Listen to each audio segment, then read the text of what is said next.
Welcome to Leadership Think Tank. I'm your host, Jeff Poseal from Dogwood Projects. Today, we're talking about giving and receiving feedback. Like all skills, they take practice and a willingness to change in order to improve. Don't be mistaken, giving and receiving feedback are skills. Feedback is the information that you get about yourself or provide to others. It's how we learn about ourselves from experiences and interactions with other people. Feedback can come during an annual performance review, a 360-degree survey, or a casual conversation with a coworker. But feedback also includes the exchange in body language that occurs when you walk into a meeting unexpectedly, and the number of likes on your latest business update. Feedback is everywhere. In today's workplace, feedback plays a critical role in developing talent, improving engagement, aligning teams, solving problems, and achieving business results. Feedback can be formal or casual, direct or implied. It can be simple or convoluted, and it can be blunt or so subtle that you're not even sure what to make of it. Your job as a leader is to ensure that you're giving effective feedback to others, and, just as importantly, that you're receiving feedback in a productive way. Your ability to do both has a huge impact on your effectiveness as a leader, as well as a profound effect on your team and the larger organization. Now, receiving feedback. Treating feedback not as something that needs to be endured, but instead as something to be actively sought, can be transformational both personally and professionally.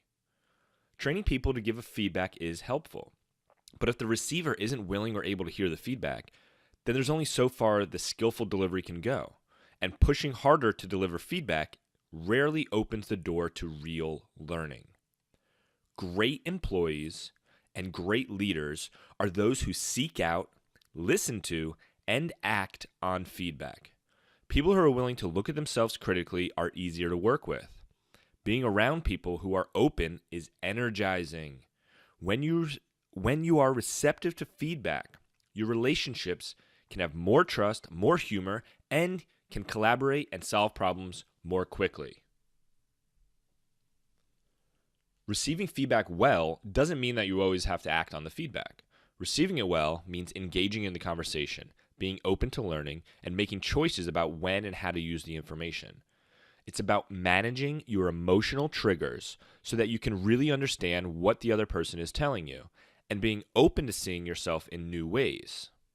It is difficult, but the benefits of receiving feedback are clear. Our relationships are richer, our self-esteem is stronger, and ultimately, we learn. Here are the steps in receiving feedback. Preparing in advance can increase the chances of having a good conversation. First, actively listen. Demonstrate that you're open to receiving feedback. Listen carefully to what's being said and for the underlying issue. Use mirroring, summarizing, and paraphrasing to ensure that you are understanding. That's the first step, is to actively listen. Demonstrate, listen, and use summarizing to ensure that you are understanding. Number 2, clarify and understand the concern. Ask specific questions to clarify your understanding. Seek to understand what the person sees as the ideal outcome, and confirm your understanding. That is clarify and understand the concern. So first, you're actively listening. Then, you're clarifying and understanding the concern. Number 3, you're going to demonstrate your willingness to consider the feedback. Take responsibility for the impact. Present your thoughts. Consider what you can learn from the feedback. That's demonstrating a willingness to consider the feedback. Step 4, close with commitment. Commit to action for the areas you wish to change. Create a follow-up plan together and summarize the conversation to ensure that both of you are clear on the next steps. Receiving feedback is critical to your success as a leader. So once again, the steps in receiving the feedback: actively listen, clarify and understand the concern, demonstrate a willingness to consider the feedback, and close with commitment. Now moving on to giving feedback. The purpose of giving feedback can be thought of as either motivational or developmental. Motivational feedback lets someone know what you liked or appreciated, whereas developmental feedback allows for consideration of what could be done differently or better. Most people do well when giving motivational feedback, but even that can require preparation, thought, and good timing. Developmental feedback is not about telling someone what is wrong with them or how they should change. Providing effective developmental feedback is about offering your observations and perceptions in a non-judgmental way. Both types are important to someone's development, and we help ourselves to grow as leaders when we consciously practice offering feedback to others. Here are the steps in giving developmental feedback. Preparing in advance can increase the chances of having a good conversation. That's the same as receiving the feedback. Okay? Now the steps are a little bit different. You're going to communicate the purpose. You set the stage for the what and why. Explain your motives and explain the desired outcome. Number 2, explain your concerns. Describe the actions.